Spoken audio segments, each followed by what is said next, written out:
স্থানীয় সময় বুধবার প্রথম প্রহরে পাকিস্তানের আজাদ কাশ্মীরের মুজাফফরাবাদ সহ বিভিন্ন জায়গায় ভয়াবহ ক্ষেপণাস্ত্র হামলা চালায় ভারত। এতে প্রচণ্ড বিস্ফোরণে কেঁপে ওঠে চারপাশ। এক বিবৃতিতে বিষয়টি নিশ্চিত করে দেশটির এক সামরিক কর্মকর্তা জানান, ক্ষেপণাস্ত্র হামলায় শিশুসহ বেশ কয়েকজন হতাহত হয়েছেন। জবাবে ভারতের বিরুদ্ধে পাল্টা হামলা চালায় ইসলামাবাদ।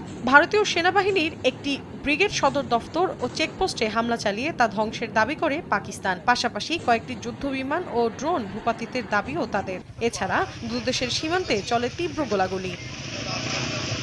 পাকিস্তানের আন্তঃবাহিনী জনসংযোগ পরিদপ্তরের মহাপরিচালক লেফটেন্যান্ট জেনারেল আহমেদ শরীফ চৌধুরী জানিয়েছেন, কোটলি, ভাওয়ালপুরের পূর্ব আহমেদপুর, বাঘ, মুজাফফরাবাদ এবং মুরদিকেতে হামলা চালানো হয়েছে।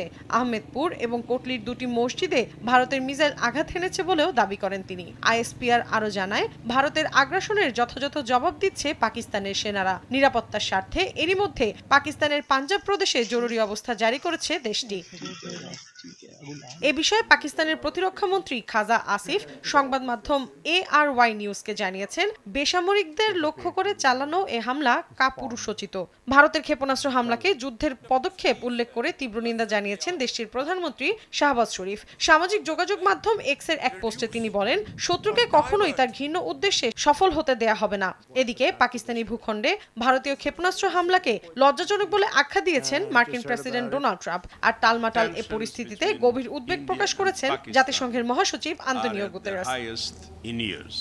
হামলার দায় স্বীকার করেছে ভারত। এক বিবৃতিতে দেশটির সশস্ত্র বাহিনী জানায়, অপারেশন সিঁদুর নামের অভিযানে পাকিস্তানের বেশ কয়েকটি জায়গায় হামলা চালানো হয়েছে। ভারতীয় সেনাদের দাবি, এই হামলায় সশস্ত্র গোষ্ঠীর অবকাঠামো লক্ষ্য করা হয়েছে। পাকিস্তানের সেনা সদস্যদের ওপর কোনো হামলা চালানো হয়নি। হামলার পরপর ভারতীয় সেনাবাহিনী তাদের এক্স অ্যাকাউন্টে একটি পোস্ট করে জানায়, ন্যায় বিচার নিশ্চিত হয়েছে।